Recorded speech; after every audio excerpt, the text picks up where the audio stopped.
Good afternoon, everybody, and welcome. Thank you so much for being with us today for our April installment of our Alumni Spotlight Series. We're so happy that that you were able to join us. Good afternoon. Well, yeah, I already said that. My name is Ellen Still, and I am Emmanuel's Director of Alumni Engagement. Also joining on the call today is my colleague, Alexis Scrima, Alumni Relations Coordinator, and Emmanuel College Class of 2021.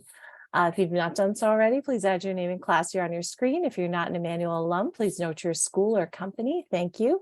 During our fireside chat, we'll have a casual and open discussion and encourage everyone to take turns adding to that. Please bear with us as we get into a rhythm, and please remain on mute unless you are speaking.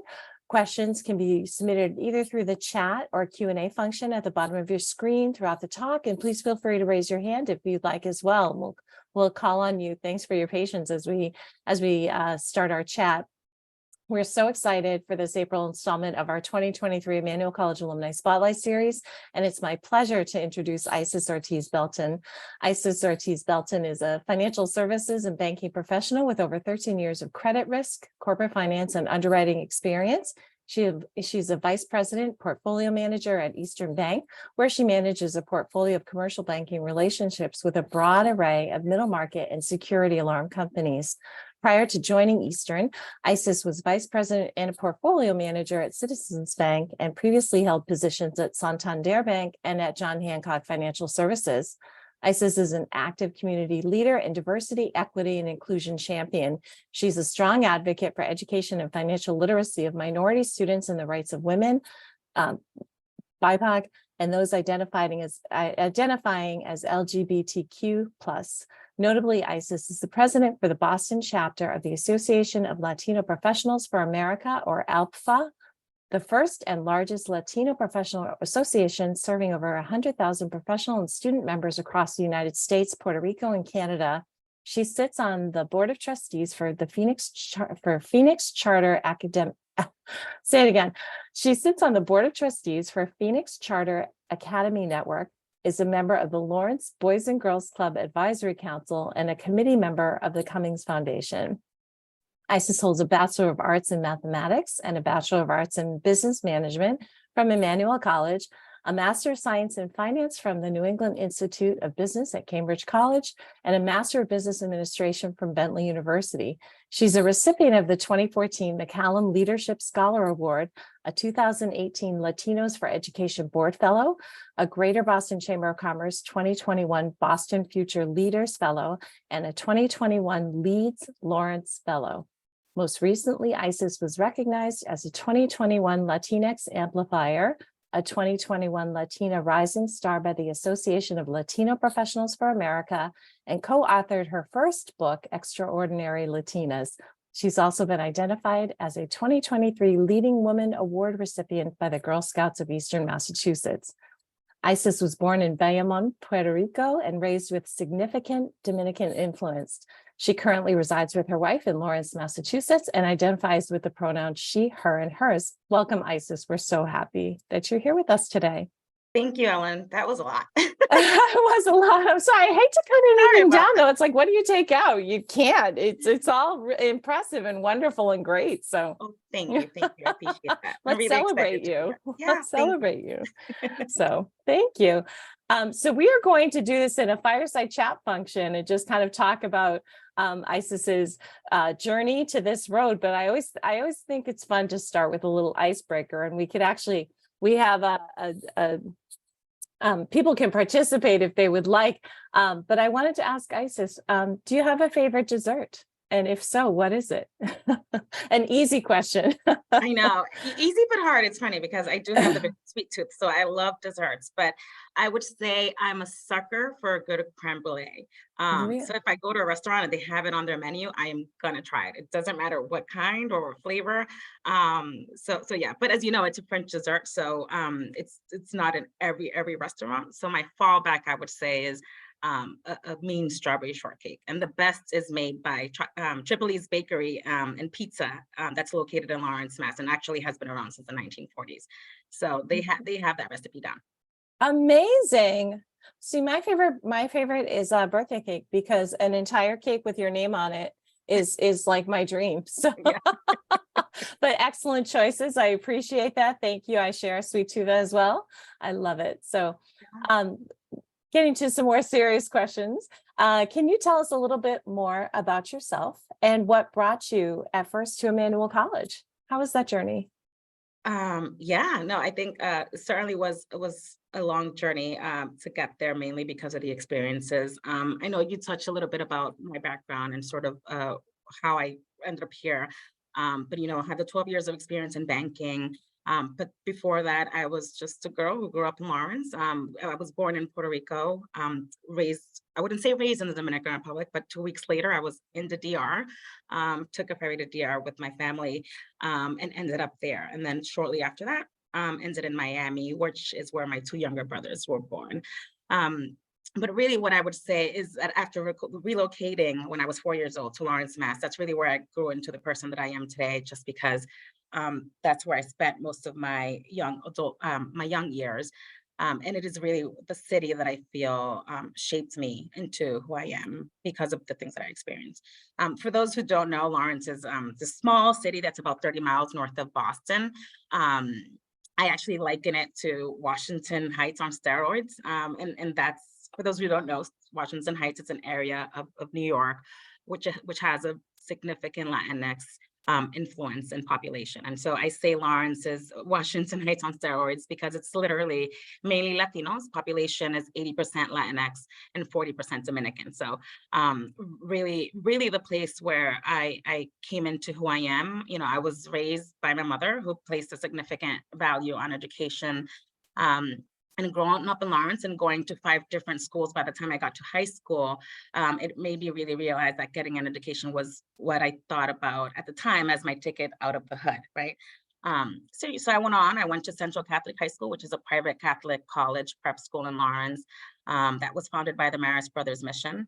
And high school prepared me really well. It was there where I found my affinity for math and numbers. And then when it came to the college admissions process, I had really, really, really big ideas. I wanted to leave Massachusetts, go to a huge school, potentially down south where I would be part of a sorority, and just be in a huge, big campus.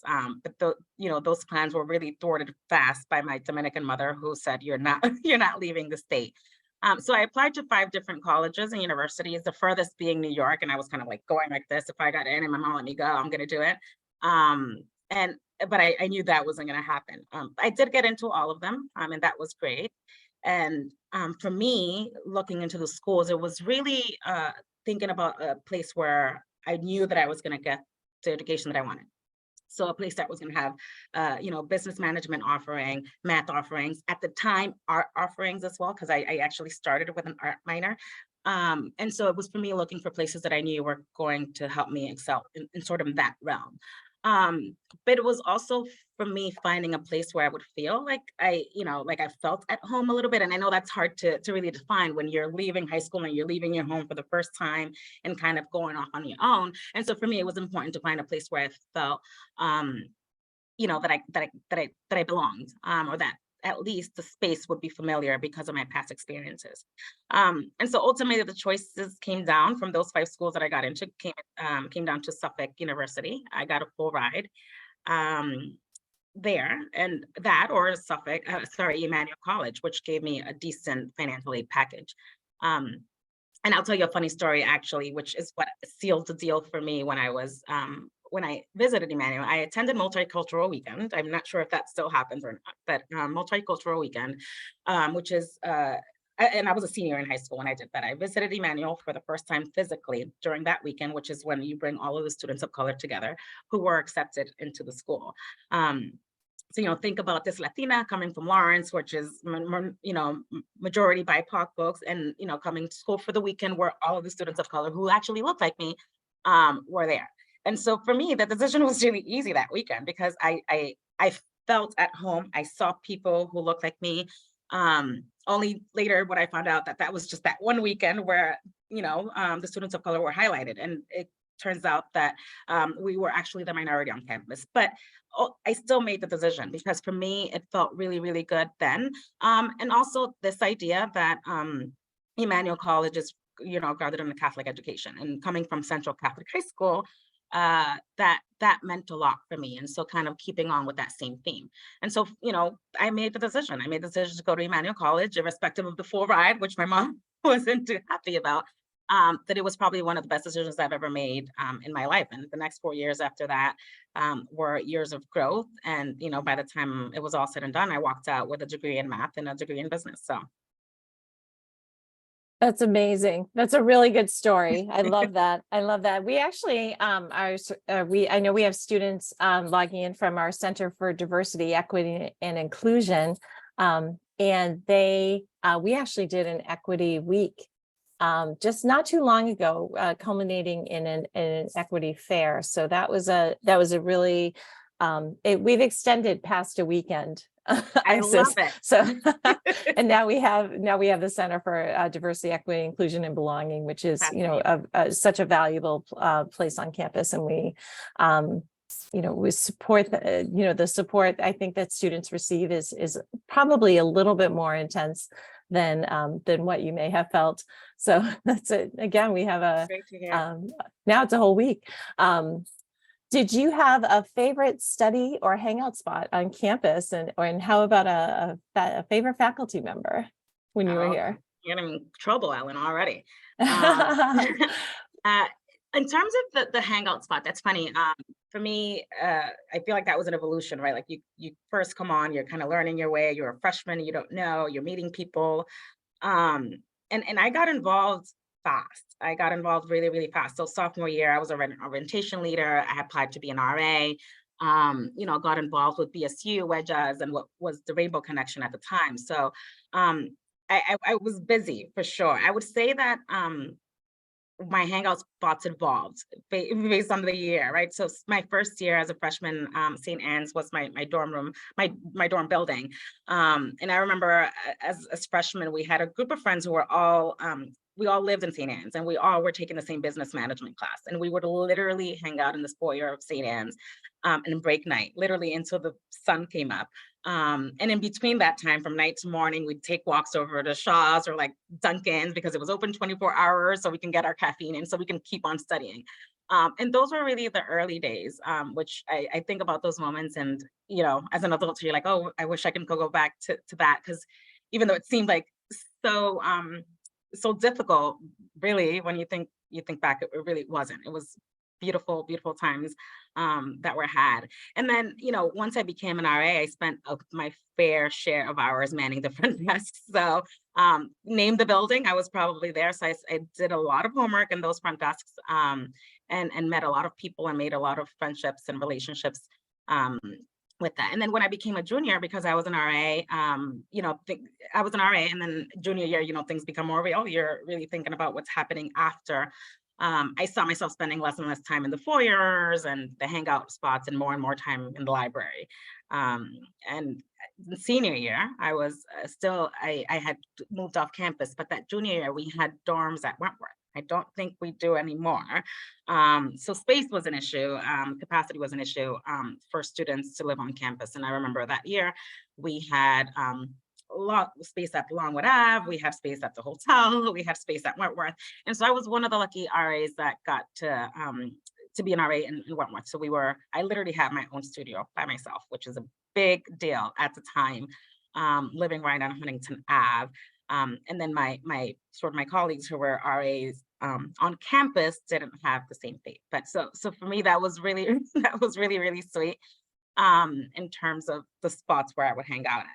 In terms of favorite faculty member, Ellen, you're really trying to get me in trouble with this one. I'm not even gonna answer it, to be quite frank.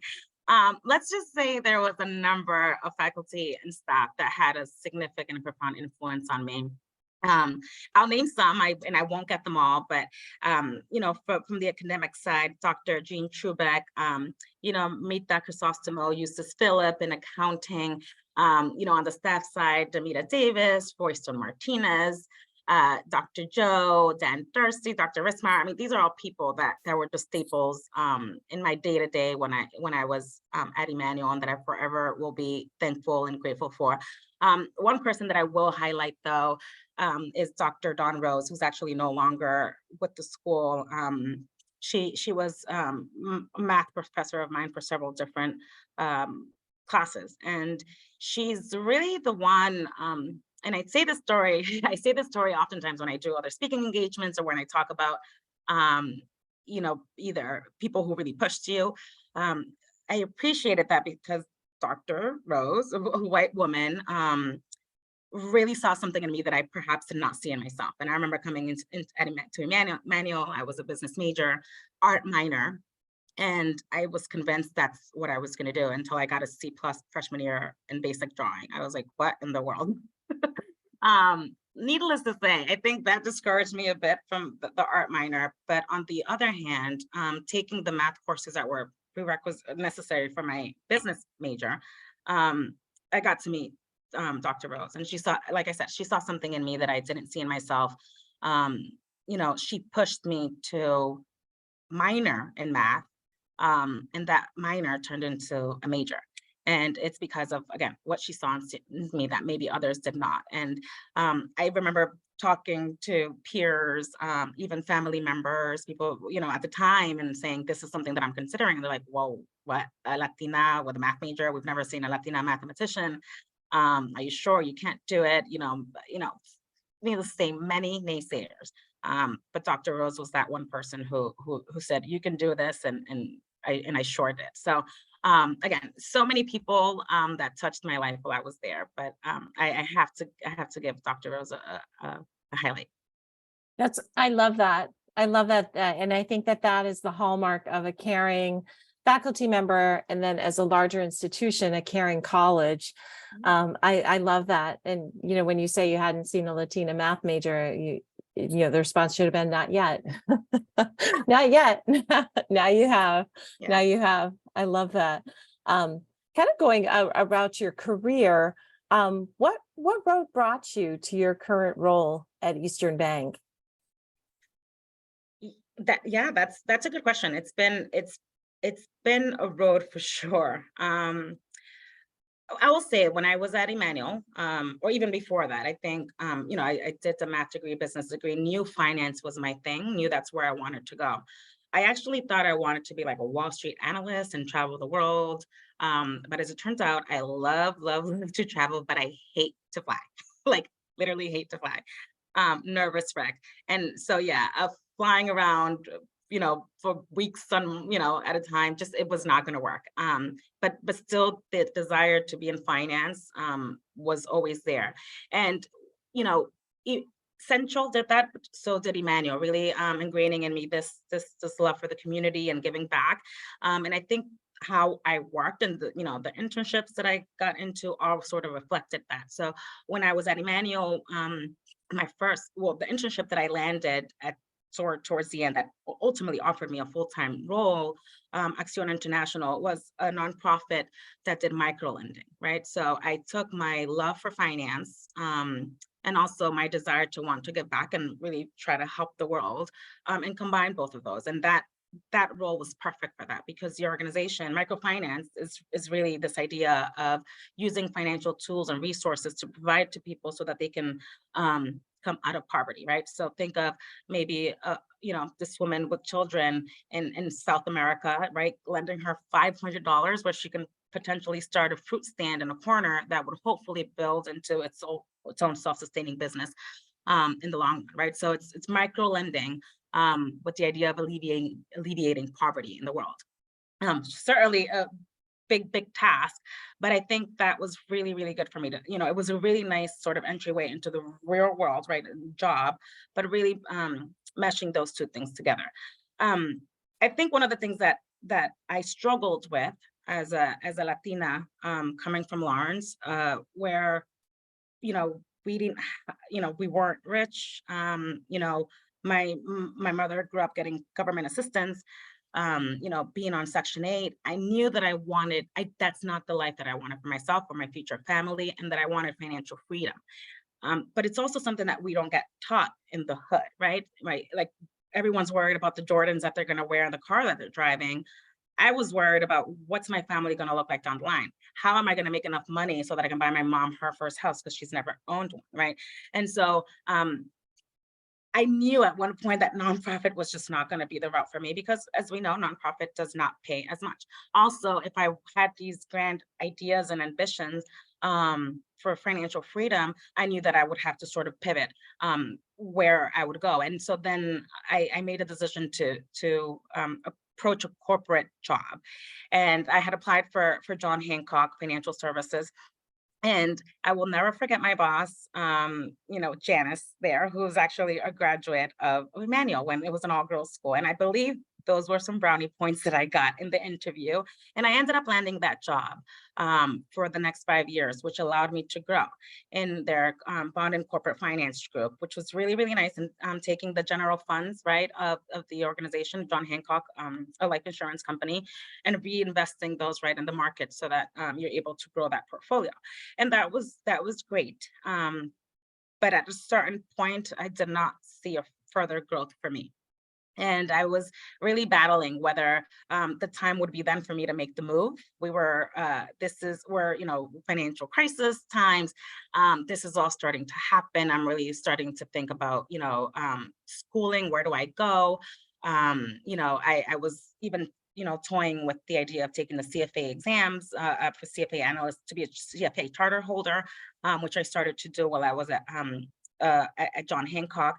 And so that role at John Hancock is really what kind of sort of launched everything else after that. Really, it was my first corporate job where I really came into credit underwriting, understanding investments, the markets, and I liked it.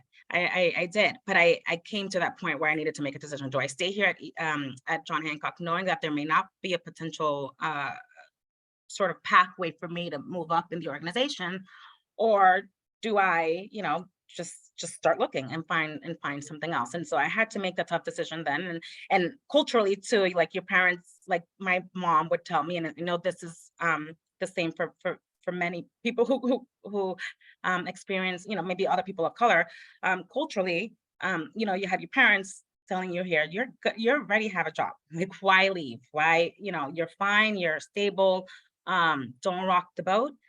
Just kind of stay where you are. And maybe that's what they were used to growing up, right? Especially my mother, who came to the United States and was searching for the American dream. Once she got a job, there's no way she was going to leave that. But we here understand that that's not really the American way of life, and certainly not how, sort of the employment environment sort of works.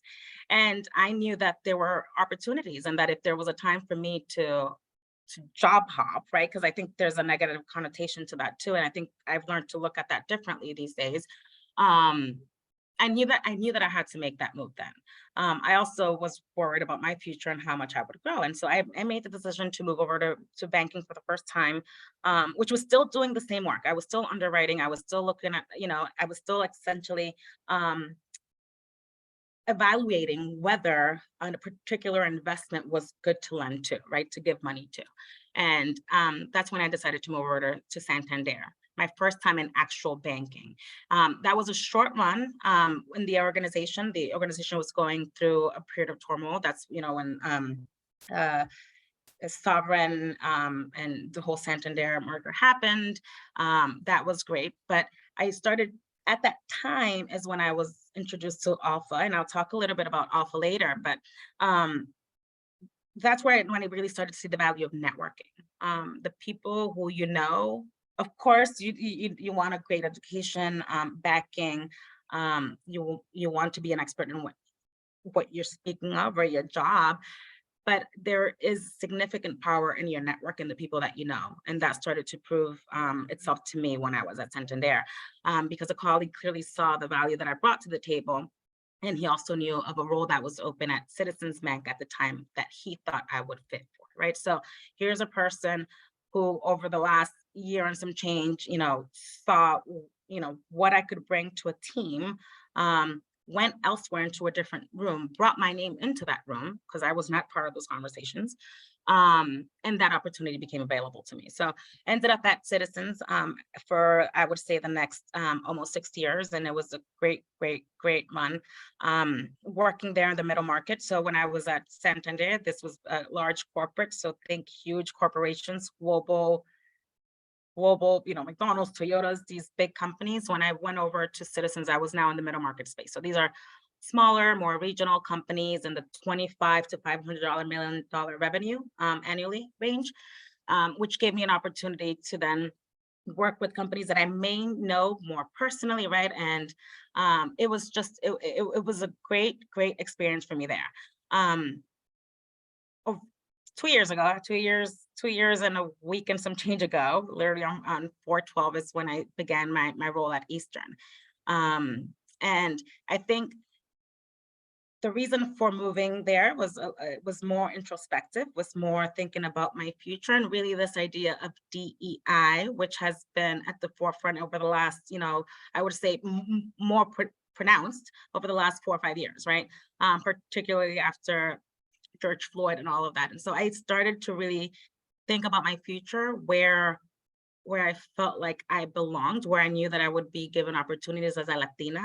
And I'm not saying that those weren't given at Citizens, but I do know that there were other opportunities in other places. And interestingly, Eastern Bank approached me, which was lovely to see, right? It feels good. And I knew that there was an opportunity for me at Eastern Bank to make an impact.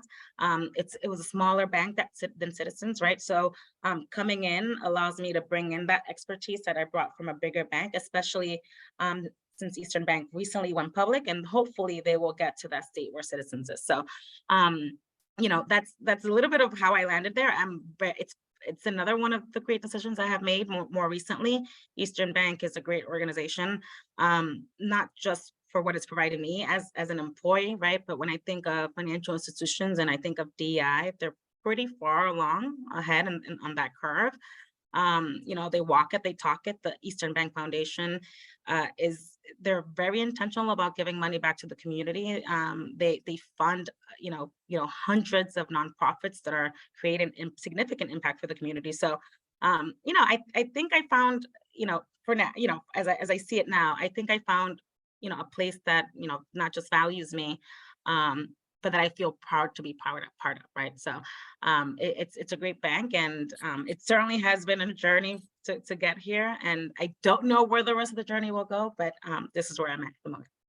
That's great. That is a journey. That is a journey. And it's interesting that you said that about your mom, because I think that's both a cultural thing about job, changing jobs. You already have a job. I think that's also a very generational thing Yeah, as well, because I can hear my parents saying that same thing. that's true. It's like, you already have a job. What are you thinking about? There is nothing better out there. There is nothing, so good job. Good job. I think you touched on this a little bit with, talking about your role at Eastern Bank, but do you find something that's the most rewarding aspect of your current job?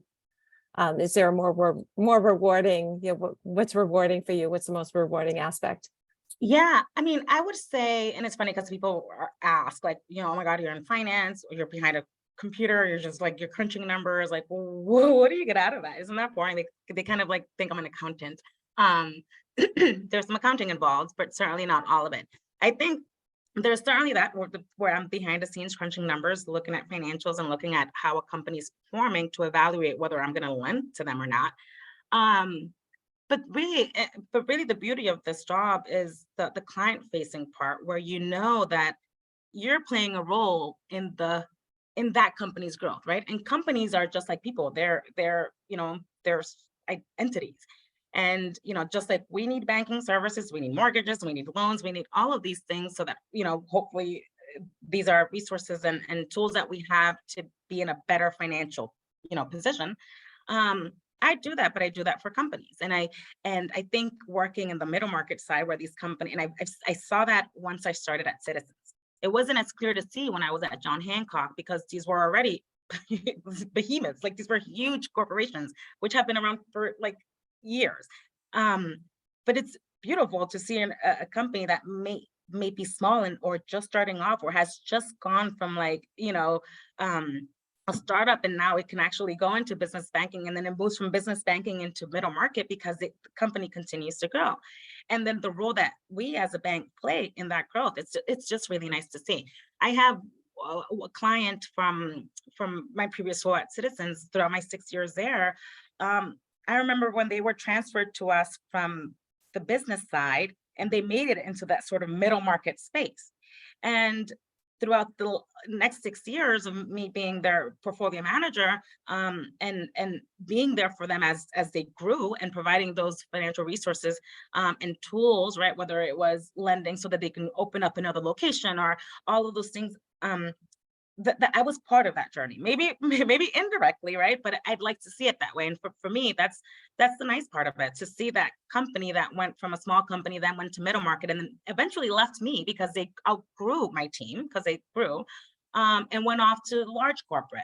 And I hope one day I turn on the news and I see that that company has gone public, right? So it's that journey that I know we as people see it in each other, but companies go through the same thing, and it's pretty cool.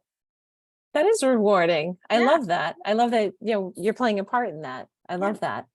As an Emmanuel alum, how do you think Emmanuel prepared you for your career trajectory? I think in so many ways. And that's a hard one to answer because those are really formative years, right? So um, a lot of what I learned, a lot of what I went through in those 4 years at Emmanuel are what prepared me to then take on the real world, right? And the real world is oftentimes your career and your work and everything that comes after that. Clearly from an academic standpoint, right? I went in, I got my degrees, I had the supports that I needed to excel in those degrees, right?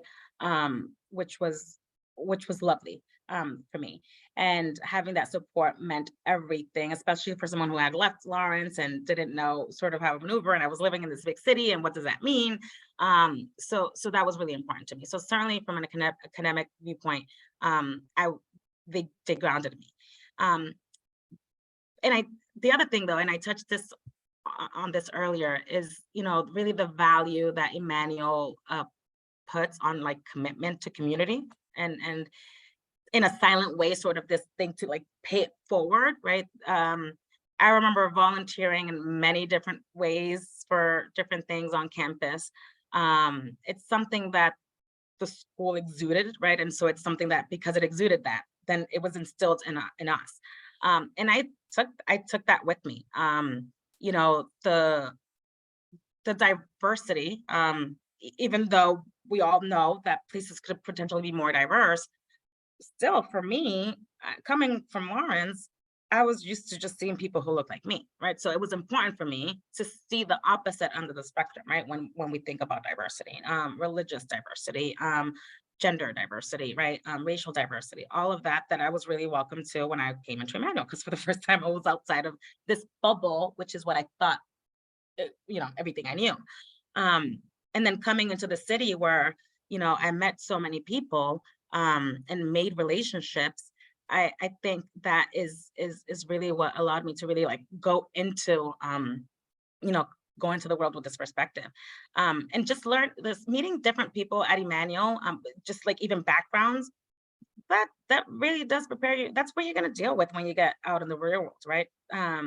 Colleagues are gonna come from different backgrounds, how they were raised, their beliefs, all of that, right? That's what the real world really is, right? The real world is not just Lawrence by itself. And so I think that's what Emmanuel did, and playing a role in helping me grow into to more fulsome person, not just not just with the way that I think, right, but with the way that I approach things. And it's, I think it's has served me really, really well since then. I think so too. You do a ton of volunteer work. I don't know how you found the time. We talked about this when I first met you. You were, listing off all these different things that you were involved in, and I was like, this lady is such an achiever, and I love it. But you do a ton of volunteer work. Can you elaborate on some of those volunteer experiences and how you got involved with some of these organizations? I think that's really helpful to kind of give back. Yeah. And I'd love to hear how you chose how to give back and what to get involved with. Yeah, yeah. Ellen, listen, I will say, there is a there are significant rewards to volunteering and paying it forward, especially when it's coming from like an altruistic, place. And I actually have learned this from experience. Of course, my job is financially rewarding and, professionally even perhaps, but the what I have gotten as a result of my involvement in the community and giving back is probably way more than I would have gotten otherwise. And I think Alpha plays a big role in that. So um, you mentioned a lot of the organizations that I'm involved with, and um, all, Alpha Boston is one of those. And I'm proud to say that this is my third year going on president of the Boston chapter for the Association of Latino Professionals for America. You mentioned it's the first, oldest, longest standing professional association for Latinos. Has been around for a long time. And today it's, like you mentioned, serves over 100,000 members nationally, including Puerto Rico and Canada. In Boston, out of those 100,000 members, we have 10,000 members. This organization is really where my board experience began. And so I remember after graduating Emmanuel, I was really in search. Okay, I have the profession, I have my degrees, I'm going on into the world, I'm going to start working. I have my peers from school that I had met, my relationships that I had built. Okay, but everyone, everyone disperses after that. Like, I'm now here. Like, what now? Like, I'm literally standing in the world by myself. What now? And I remember just looking for this network of other like-minded Latinos, other professionals. And I was like, where are they? Where are they now that I've left? And it wasn't until I was introduced to Alpha that happened. I joined Alpha when I was actually at Santander, and I had started my first master's, my master's in finance, after graduating Emmanuel. And I needed a place that was going to help me move forward in that professional journey. But I needed to see people who look like me, especially me going what it was like going into these interviews and not seeing anyone who looked like me was difficult. And so I wanted to really change that narrative. And I knew that they also did exist. Maybe they were hidden. I don't know where they were, but I knew that they existed. And so I was introduced to Alpha. And the organization's mission is really to empower and develop the next wave of Latino leaders, right? Regardless of what sector of the economy you're participating in, by providing them with, opportunities for leadership, community engagement, networking, and really help them, propel their livelihoods within Greater Boston. Greater Boston because it's off of Boston, but this is the national organization's mission. When I joined as a member, I was a graduate student, and right away I joined this network of exactly what I was looking for, and what that has brought to me over the last 10 plus years at this point. It's crazy to think. The blessings and the benefits have been immense. I right away, I would say maybe within a couple of years of joining as a student member, I got a scholarship that allowed me to get my second master's, my MBA from Bentley University. And from that moment, I knew that I was indebted to this organization. I took some time off to finish my studies, and came back. And when I knew that I wanted to start doing board work, volunteer board work, I knew this is a place where I would start. One, the organization was familiar to me. Two, I owe the organization a lot, not because they asked anything of me, but because I felt like I wanted to give back. And so I joined the Alpha Boston board a little over 5 years ago. And I've been lucky enough to sort of climb up the ranks, started working with our corporate partners, became treasurer, chief operating officer, and today, like I mentioned, have the privilege of leading the organization of 25 board members who are also all volunteers, all have their 9-to-5 jobs, but are equally invested in this work for that and the work that we do and the impact that we're creating. It's, for me, it's another full-time job essentially, but I'm really, really, really passionate about it, and I know the impact that I'm creating for others. So that alone, it's a reward in itself. And then you mentioned, the extension of Alpha. After Alpha, it was just a plethora of things that happened, good things. But that has opened up opportunities. And so today, as a result of the network and the people that I have met, I'm a board of trustees for Phoenix Charter Academy Network. And that is a high school charter network of schools, one in Springfield, one in Chelsea, and one in Lawrence, where they're really going after the forgotten student, if you will. Maybe the mother who got pregnant had to leave high school, and would like to come back. Maybe the student who got incarcerated, right, but is now looking to potential to go back to school and do better for themselves. maybe the immigrant student where either a public education or a private education are not really providing them the resources that they actually need to be successful. That is what Phoenix is dedicated to, is really providing the supports for those students. And as someone who grew up in Lawrence and understanding of the needs of some of the students there and the youth, it made sense for me to be part of that organization. So just to preface, I am really intentional about where I give my time. I don't have much of it, but you do make time for the things that you do care about. And maybe that's why I'm able to make it all work. So Phoenix was an organization whose mission resonated with me. The Lawrence Boys and Girls Club. I grew up going to the Lawrence Boys and Girls Club. So today I sit on their advisory council. If it wasn't because of the Boys and Girls Club, I probably wouldn't have gone into Central after I was waitlisted, because of the supports that I had and the mentors there, right? So again, made sense for me to give back to this organization that provided so much for me, and it's still creating significant impact for the youth in Lawrence. And then the Cummings Foundation is an organization that I was introduced to through a mentor and friend, who's now the CEO of Junior Achievement of Greater Boston. And we both grew up in Lawrence, went to the same high school, and he was actually the person who introduced me to Alpha. Talk about mentors and people you meet along the way and bring you into spaces that you probably wouldn't have had a chance to get into. He played that role for me. So I was introduced to the Cummings Foundation through him, because Junior Achievement had gotten funding from Cummings at that time. And they have a program which is really nice. Foundations have a lot of people that work for them, which might take away, right, from an operational side, take away funds that could probably be deployed somewhere else, maybe to another organization. What I love about the Cummings Foundation is that they literally have 2 people on their staff who run the whole foundation, because they really just want to give the money back to the community. And how do they do it then? They have volunteers, which is where people like me come in. Not, from reviewing the applications for funding, to making decisions on those applications, to, the review process, to the follow-up, right? So if an organization gets funded by Cummings Foundation, especially on a multi-year basis, then we would want to see how are they using those funds? Are they just using them for what they promised they would? What's the impact that those funds are actually creating? And so I have the privilege of visiting annually a minimum of 10 different organizations that the Cummings Foundation provides support to. And I get to see not just the work that they're doing, the impact that they're creating. I get to visit them.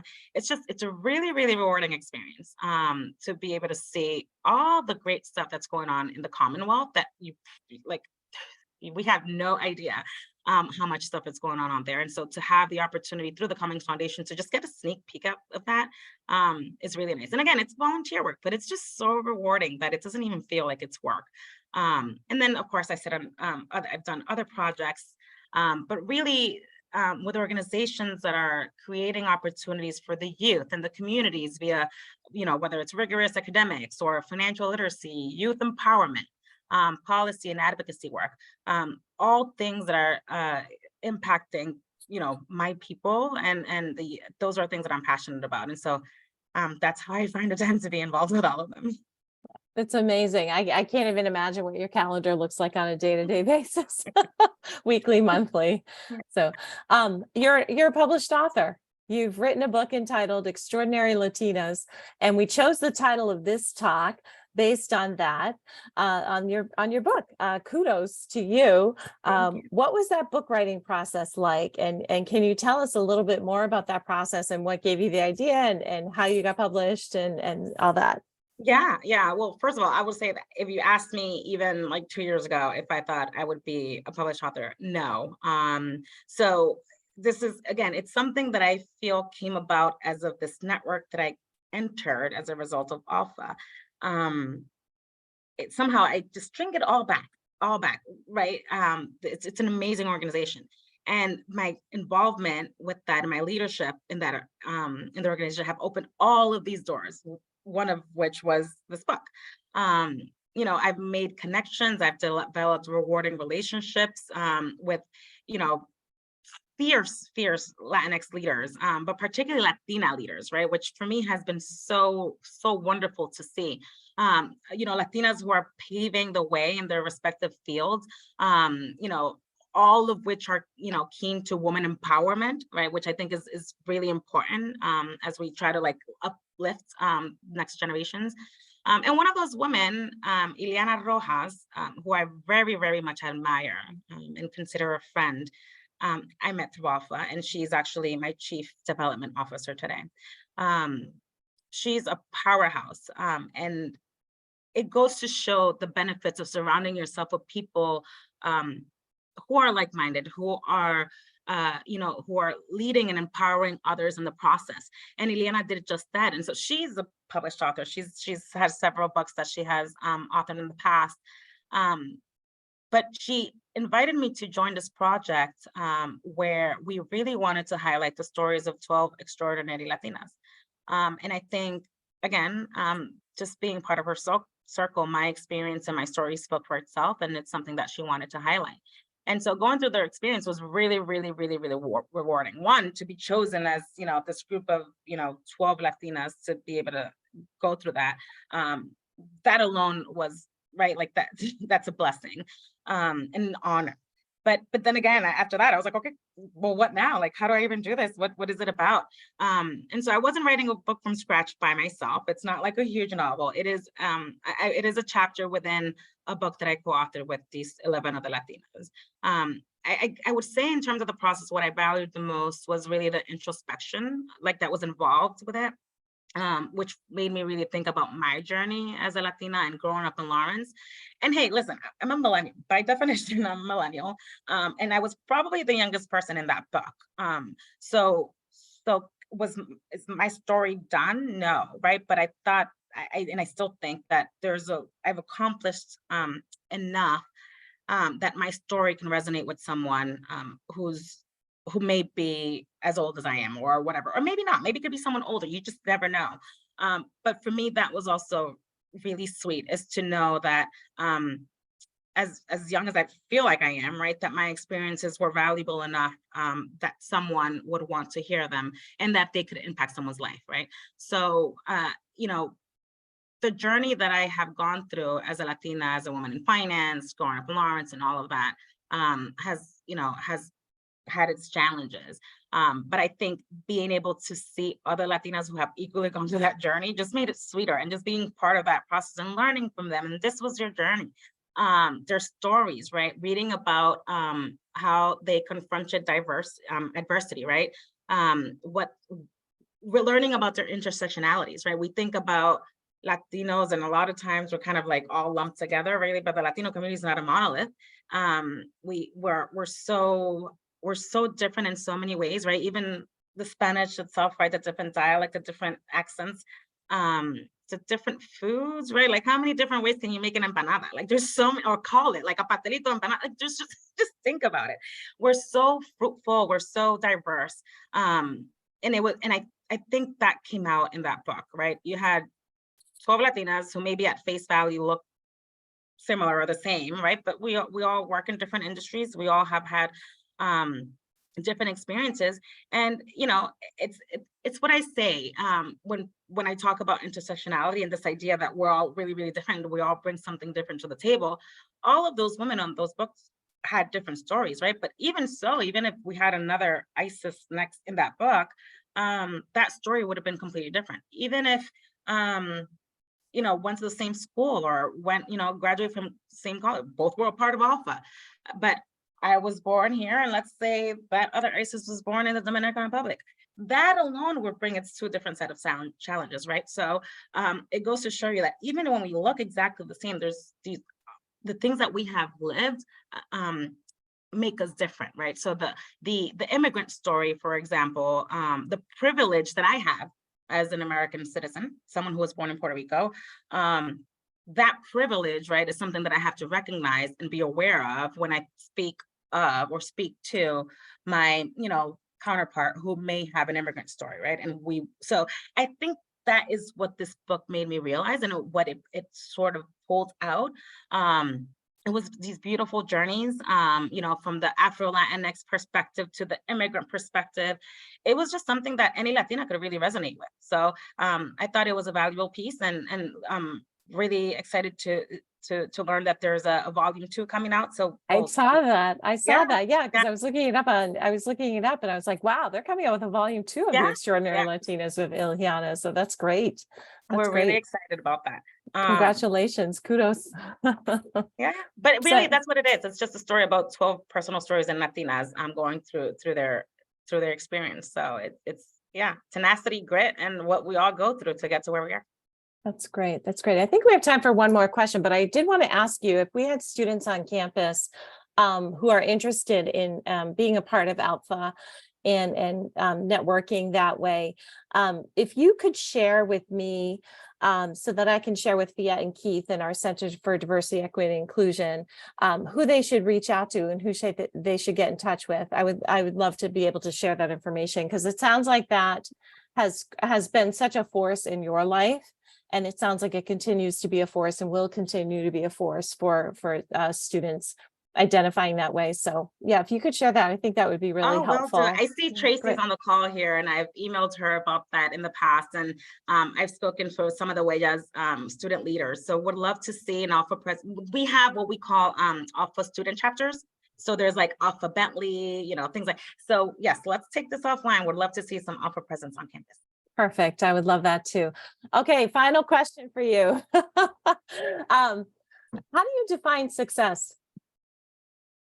You ended with the hardest one. Well, This is a tough one because I don't know. I'm not sure that there is a right answer or that yeah, they're like right. So I guess what I do know is that it's subjective, right? It is it's what you define it to be, right? Like success is very subjective. It's in general, it's this notion that that you reach something or you accomplish a goal or something that you set out to do. So that's success. And that's right. But in that same vein, success is not an end state, or at least that's not how I look at it, right? So if you ask me today, am I successful? Yes. So you ask me if I'm unsuccessful, I would also answer that yes, because I think it depends where you are versus where you were versus where you're headed. And I guess the way that I will explain it is this way. So I had set a goal by the time that I was 30 that I would have accomplished three goals by the time I get my second master's, make a certain salary, and own property. I accomplished all of those by the time I was 29. So you ask someone, great, successful, but I wasn't done. Like those were my goals then. Okay, so now what happens after that? So success at that point then looked like something else because I had already accomplished, right, what I had set to do. So was I successful in those things? Absolutely. But there's much more. And so that's why it's hard for me to really define it. It is that it's getting to a state where you have done that something that you have set yourself out to do. But the thing is that you're always, or you should at least, be setting yourself to do something new all the time, right? So I accomplished those 3 goals by the time I was 30. Then I recalibrated and I was like, all right, well, what are the next 3 goals? And it's sort of like a loop. It just keeps on going. That's why I say it's not an end state. And it's really defined by you and your journey and what you ultimately, it's also a feeling. It's also a feeling. It's not really, it's like, yes, a degree is tangible, but some people have plenty of degrees and they still don't feel successful, right? So it's also a feeling. It's really hard to describe. But I will say it's a journey, evolving journey that never really ends. As it shouldn't, right? Because you should always want to be a better version of yourself than you were yesterday. And so if I accomplish all my goals today, then what am I setting myself out to do, for the next iteration or whatever? I I hope that agree. makes sense. I agree 100%, 100%. Very good answer. Good. All your answers have been spotless. I appreciate them so much. I appreciate your time. I wanted to open it up for questions. I have put a couple of things in the chat. I've put our alumni website in the chat. I've put our alumni weekend registration page in the chat, and I've put our upcoming alumni spotlight information in the chat for our next 2 installments, Wednesday, May 24th and June 21st. But I wanted to give people the opportunity to ask questions if they did. I'm going to change to gallery view. Please feel free to raise your hand or just to unmute yourself and ask a question. We have about 4 minutes. Oh, Christine, go ahead. I have a question. What would you, and I apologize, I had to jump off for about 5 minutes to take a call, so I apologize if you already answered this, but I'm curious as to what you look back at most fondly at your, because we all have different things that we look back at our time at Emmanuel and with a certain fondness in our heart. So what would be your fondest like feeling or experience at Emmanuel? Oh, that's, I mean, that's tough, but I would say I think being an RA was amazing. Not just because of what it did for me as a leader on campus, but it let me see things from a different perspective. And that's kind of where I started this whole like leadership thing, right? Like I was an RA, I had my people I was responsible for, and I felt like I was also a mentor. So there were so many things, don't get me wrong, like even just being leaders of Wedges, all these things were amazing. But I think being an RA is pretty sweet, and you learn so much from that. And the things I took away from that prepared, let me tell you, what I saw as an RA, like student, like let's just say I haven't even seen that in the real world, right? So I think there was some really grounding and fun, it was stuff going on there. Yeah. Thank you. Yes, of course.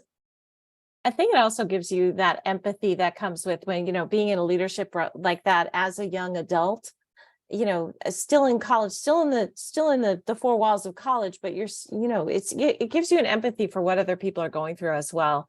Not that you didn't have that before, but it's just kind of like, oh, there's just because you don't see somebody struggling doesn't mean that they're not, or things like that. So besides being locked out of their dorm room and waking you up at 2 a.m. Yeah, that I don't miss.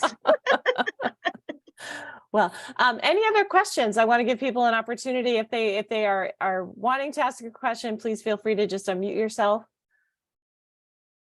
If not, we can wrap up. I want to thank you, Isis, in the chat. You are a brilliant young lady, and you make us very proud. Kat is buying your book. Good, thank you.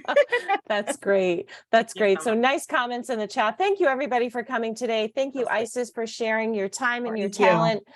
We are so grateful. We are I'm so impressed. And if I could give you any advice, it's just stop being such an underachiever. I really think you've really got a wonderful path. No, it makes me wonder what I'm doing with all the time that I have in my days. I feel like quite the underachiever. But no, I love talking with people. I love this series. Please join us in May 24th and June 21st for our 2 final installments of our series. They really are impressive. We're highlighting the cream of the crop of our Emmanuel alumni, and we're just, every single one is more impressive than the next. And I can't thank you enough for sharing your time and your talent today. And with that, please have a great afternoon on behalf of all of us at Emmanuel. And thank you, Isis, again. Of course. Thank you. Everyone. Take care. Thank you so much. Bye, everybody.